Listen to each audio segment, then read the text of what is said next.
Ang wakas ay malapit na. Nangigit pa sa ating naiisip. Sa mga panahong nakalipas, bago pa ang paglalang sa mundo, ang isang tunggalian ay nagsimula na. Isang tunggalian sa pagitan ng dalawang kapangyarihan. Isang tunggalian sa pagitan ng mabuti at masama. Isang tunggalian na magpapabago sa takbo ng panahon. Ito ang malaking tunggalian.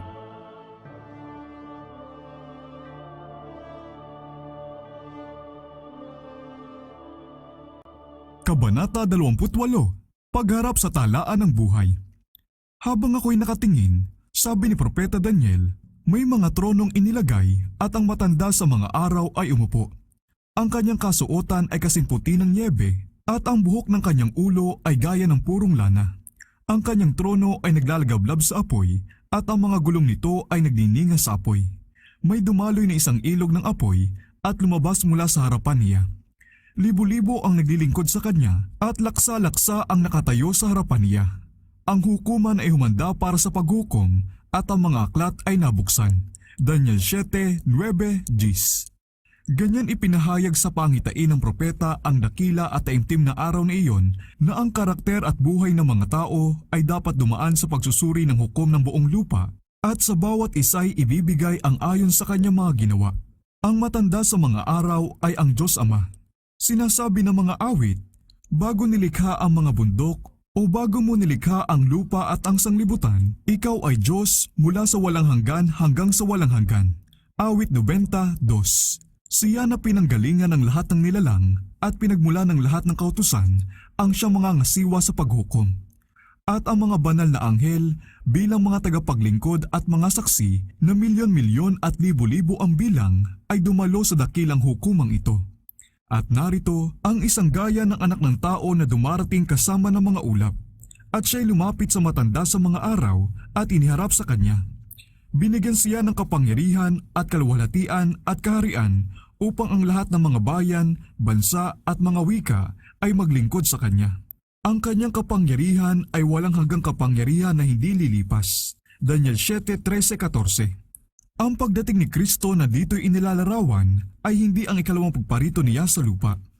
Siya'y dumating sa matanda sa mga araw sa langit upang tumanggap ng kapangyarihan at kaluwalhatian at ng kaharian na ibibigay sa kanya sa pagtatapos ng kanyang gawain bilang tagapamagitan. Ang pagdating na ito at hindi ang kanyang ikalawang pagparito sa lupa ang siyang inihula sa propesiya na mangyayari sa pagtatapos ng 2,300 araw noong taong 1844.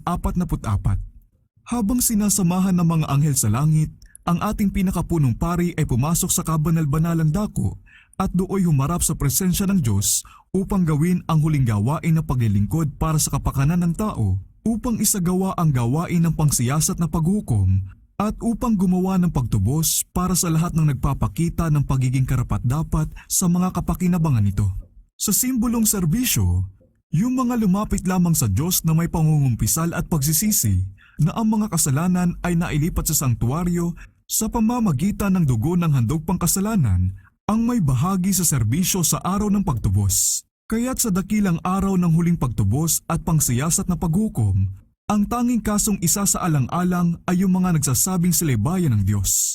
Ang paghuhukom sa masasama ay iba pa at bukod na gawain at ito'y mangyayari sa mas bandang huling panahon. Sapagkat ito'y panahon upang simulan ang paghuhukom sa sambahayan ng Diyos at kung magsimula sa atin, ano kaya ang wakas ng hindi sumusunod sa Ebanghelyo ng Diyos?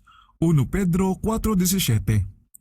Ang mga aklat ng talaan sa langit na dooy nakasulat ang mga pangalan at gawain ng mga tao ay siyang magtatakda sa mga kapasyahan ng paghukom.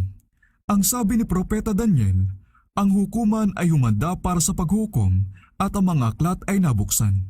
Idinagdag ng revelador sa paglalarawan niya sa tagpong iyon, binuksan din ang isa pang aklat, ang aklat ng buhay. At ang mga patay ay hinatulan ayon sa kanilang mga gawa, ayon sa nakatala sa mga aklat. Apokalipsis 20:12. Ang aklat ng buhay ay naglalaman ng mga pangalan ng lahat na nakilahok sa paglilingkod sa Diyos. Sinabihan ni Jesus ang kanyang mga alagad, inyong ikagalak na ang inyong mga pangalan ay nakasulat sa langit.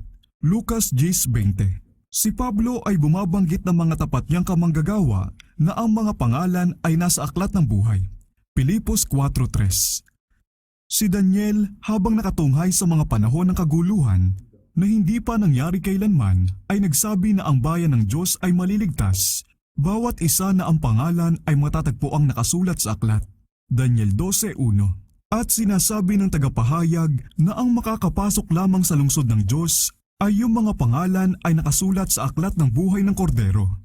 Apokalipsis 21:27. Ang isang aklat ng alaala ay isinusulat sa harapan ng Diyos na dito'y nakatala ang mga mabubuting gawa nilang natatakot sa Panginoon at nagpapahalaga sa kanyang pangalan. Malakias 3:16. Ang kanilang mga salitang may pananampalataya at ang kanilang mga gawang may pag-ibig ay nakatala sa langit.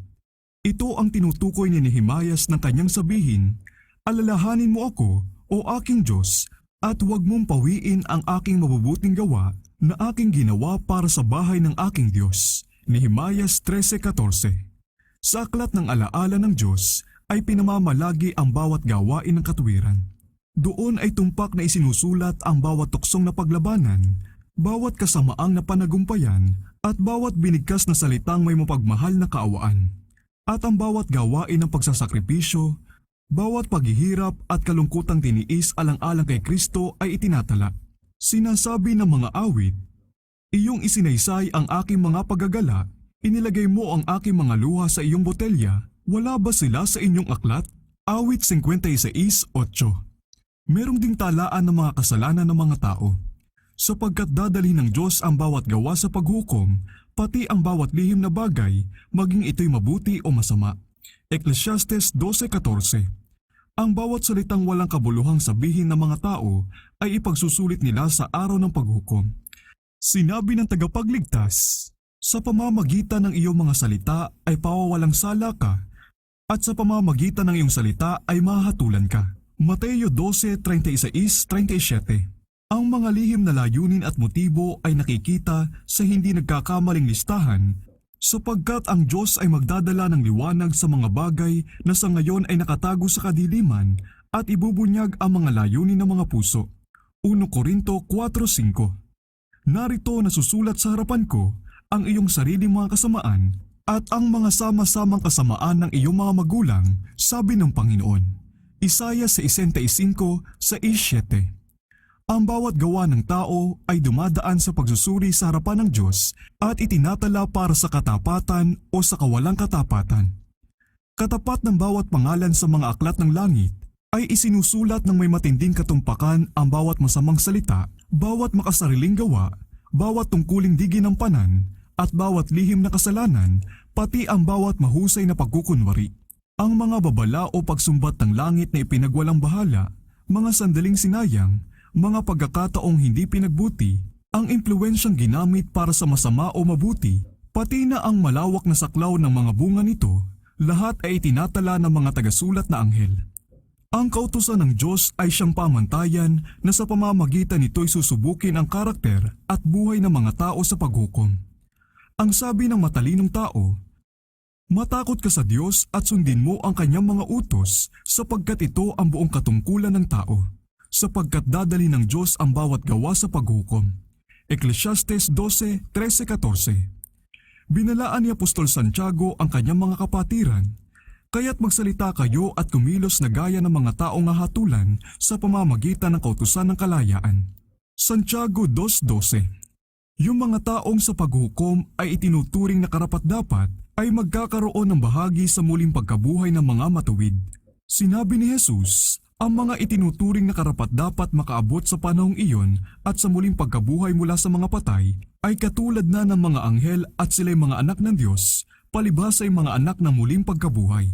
Lucas 20:35-36.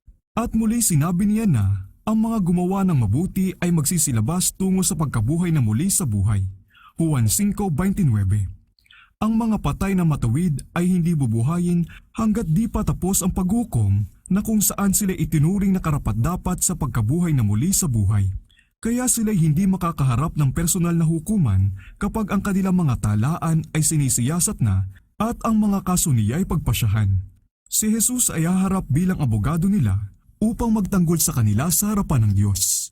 Kung ang sino man ay magkasala, tayo ay may tagapagtanggol sa harapan ng Ama, si Hesukristo na siyang matuwid.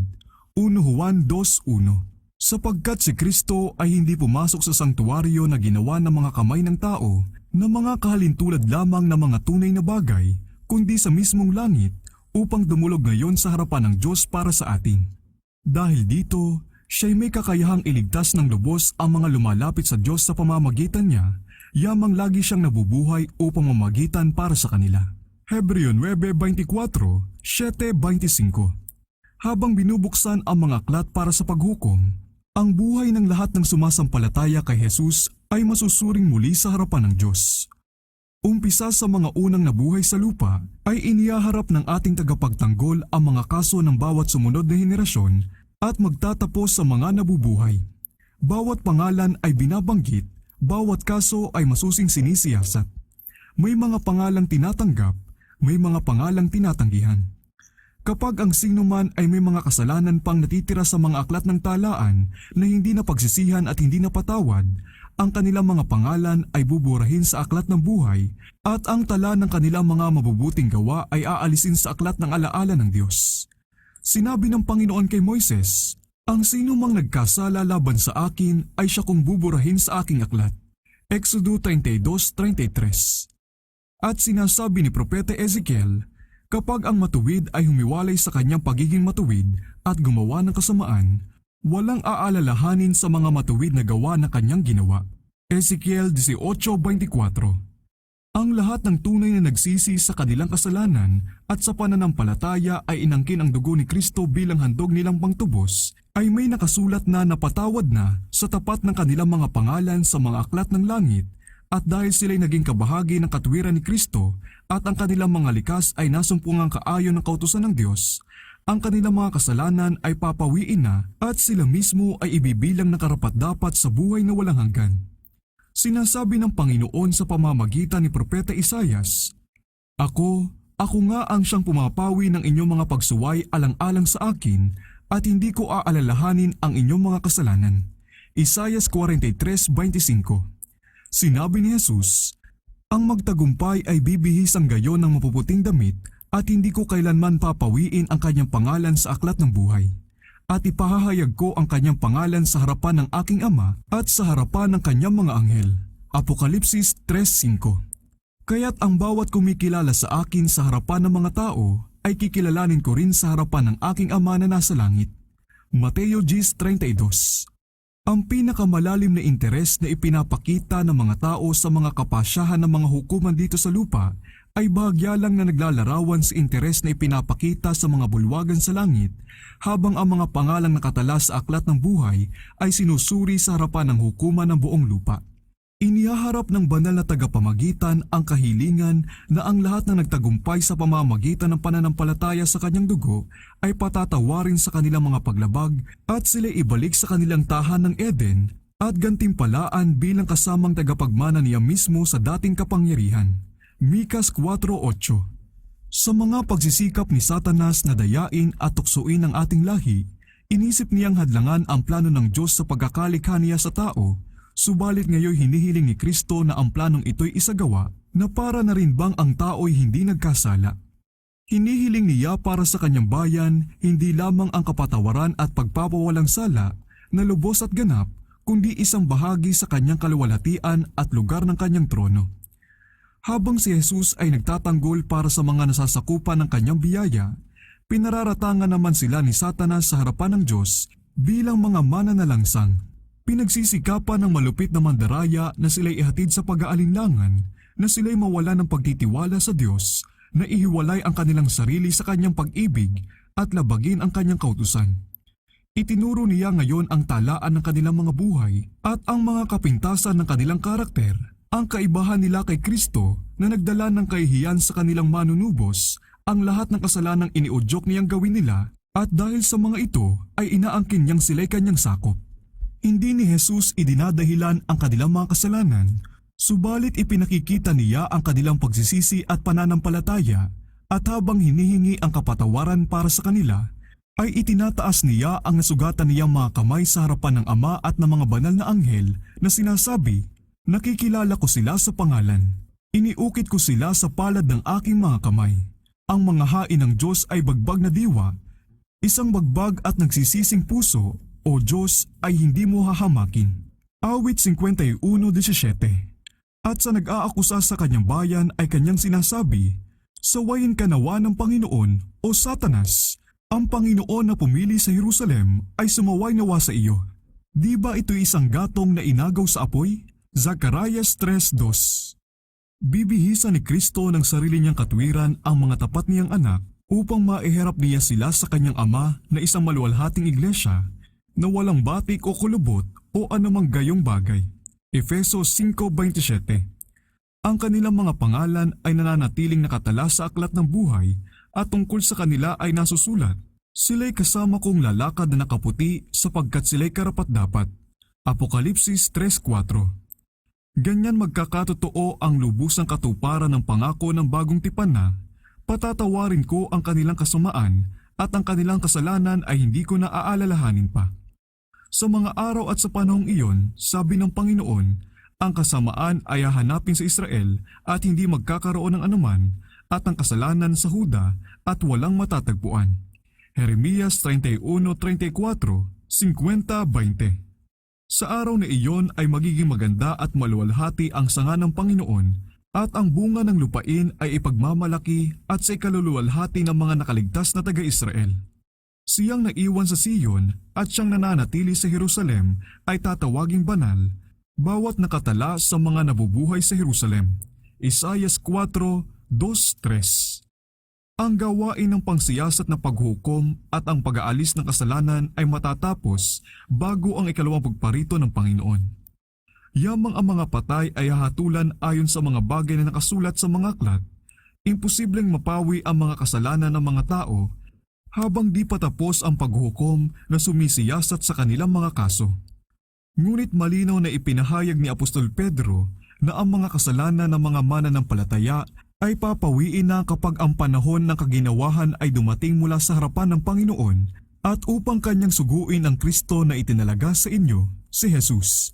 Gawa 3:19-20. Kapag natapos na ang pangsiyasat na paghukom, si Kristo ay darating na at ang kanyang gantimpala ay dala niya upang gantihan ang bawat isa ayon sa kanyang ginawa. Sa simbolong serbisyo, kapag naisagawa na ng punong pari ang pagtubos sa Israel, siya ay lumalabas na at pinagpapala ang kapulungan.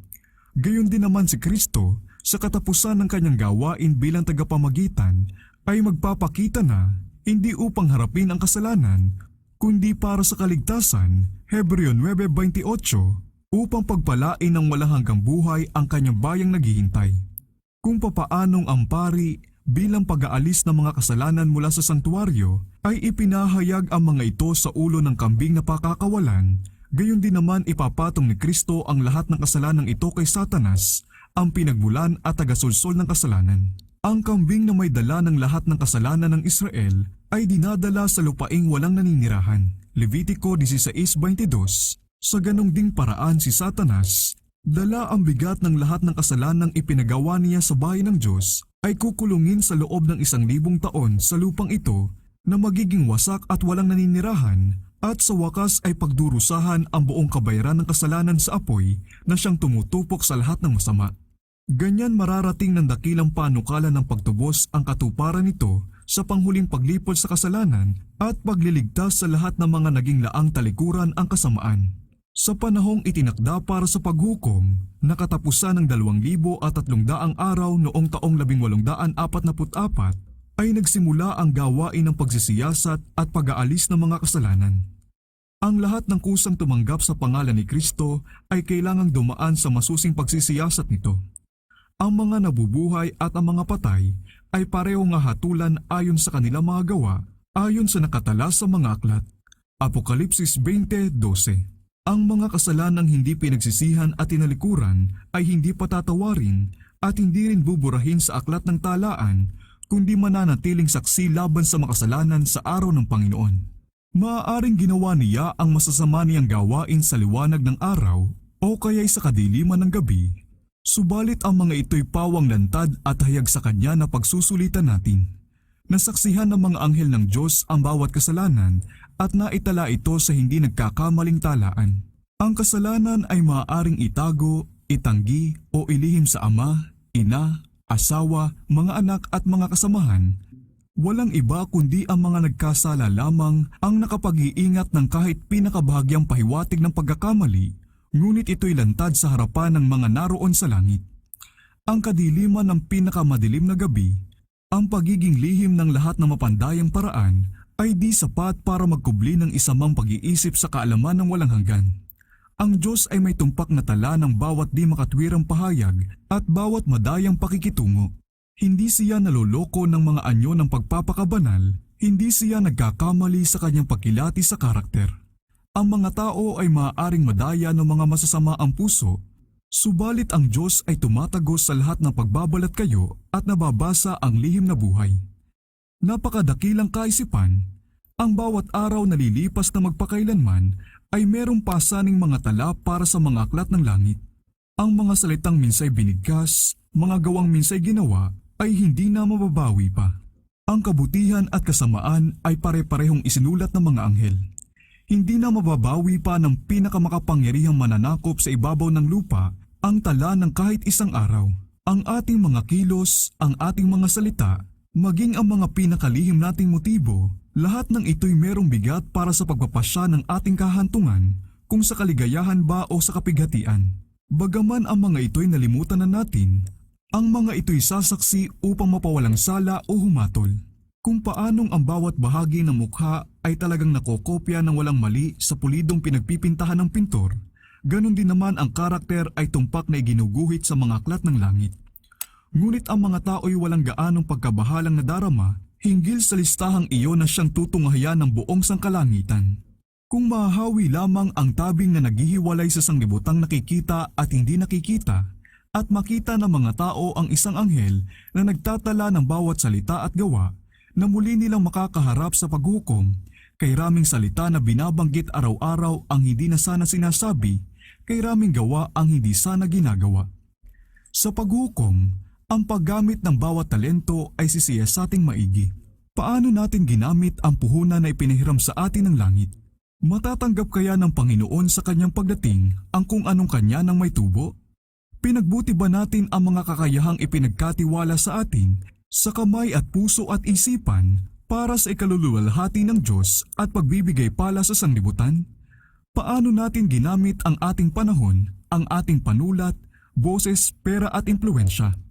Anong nagawa natin para kay Kristo sa katauhan ng mga mahihirap, ng mga nagdadalamhati, ulila at ng mga balo? Ginawa tayo ng Diyos na tagapag-ingat ng kanyang banal na salita. Anong ginawa natin sa liwanag at katotohanang ibinigay sa atin upang ang mga tao'y maging matalino tungkol sa kaligtasan? Walang kalakip na halaga ang pagpapanggap lamang ng pananampalataya kay Kristo, tanging ang pag-ibig na ipinakikita ng mga ginagawa ang ibinibilang na tunay. Gayunmay sa pag-ibig lamang nagkakaroon ng halaga sa paningin ng langit ang anumang pagkilos. Anumang ginagawa ng may pag-ibig, gaano man ito kaliit sa paningin ng tao, ito'y tinatanggap at ginagantimpalaan ng Diyos. Ang natatagong pagkamakasarili ng mga tao ay nananatiling lantad sa mga aklat ng langit. Naroon ang listahan ng mga tungkulin sa mga kapwa na hindi tinupad ng paglimot sa mga pag-aangkin ng tagapagligtas.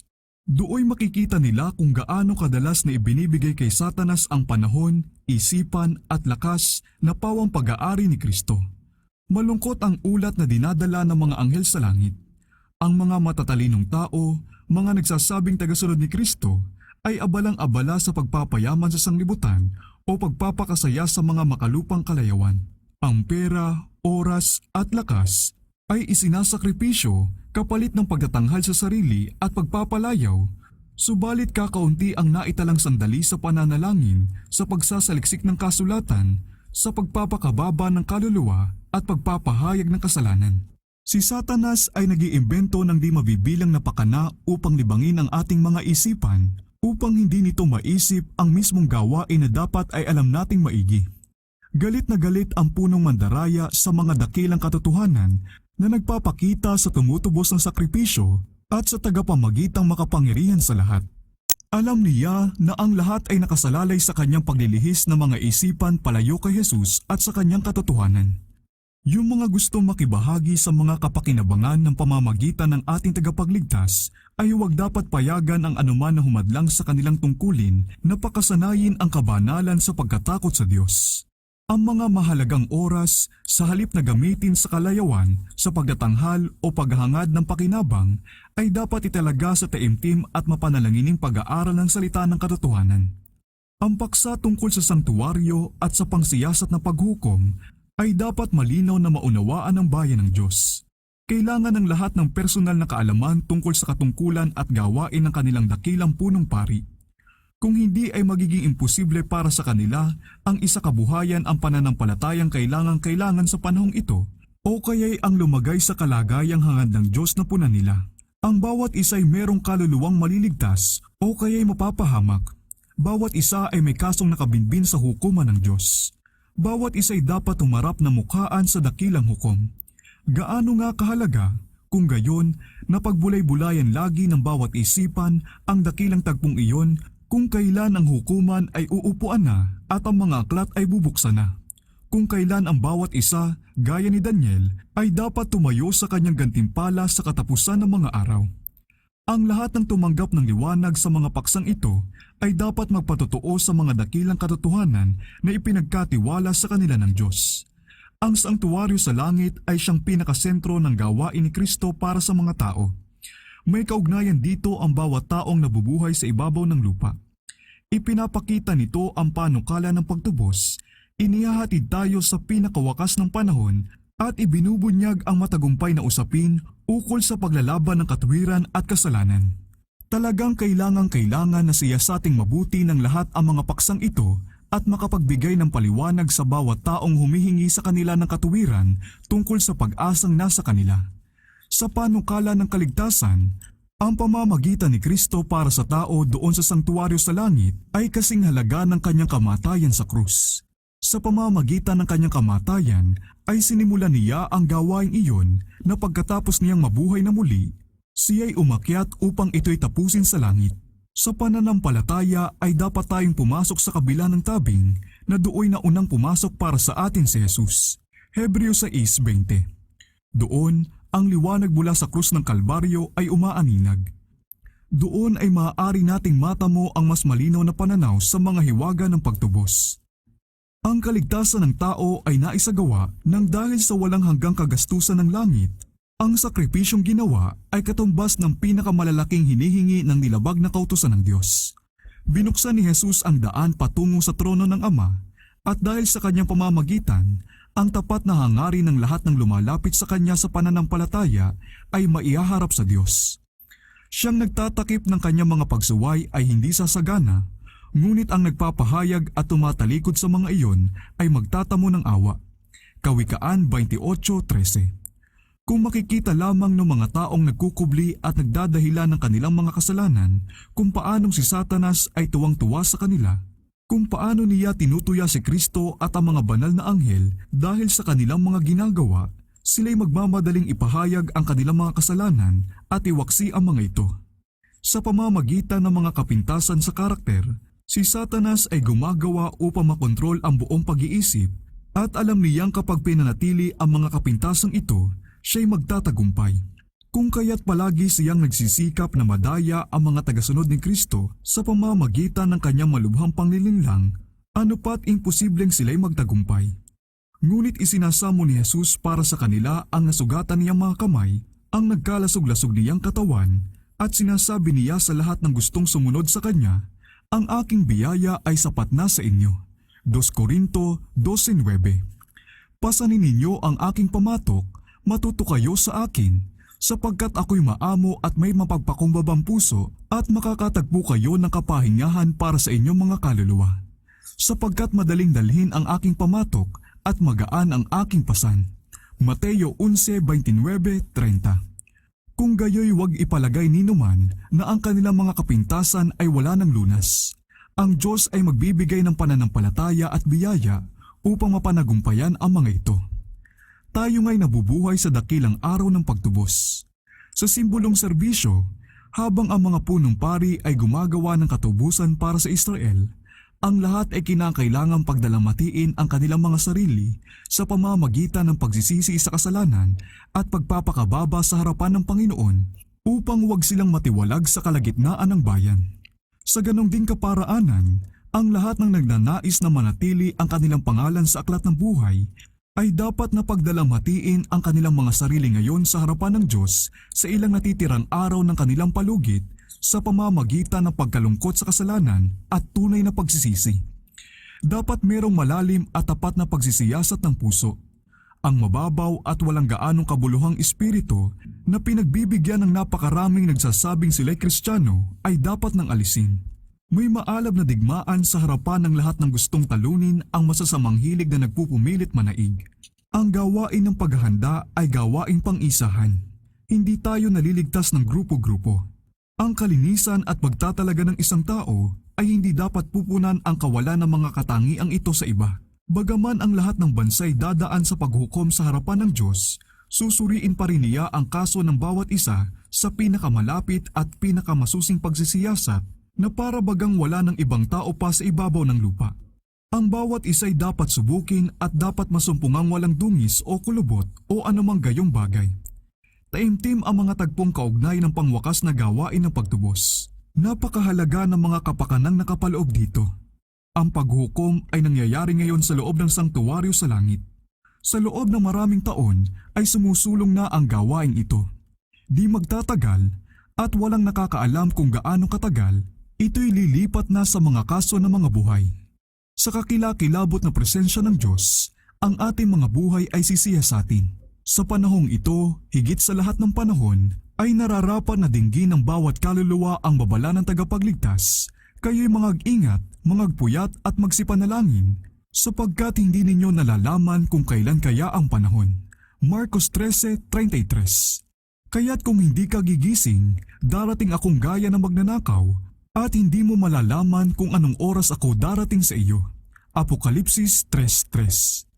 Kapag tapos na ang gawain ng pagsisiyasat ng paghukom, ang kahahantungan ng lahat ay pagpapasyahan na kung sa buhay ba o kamatayan.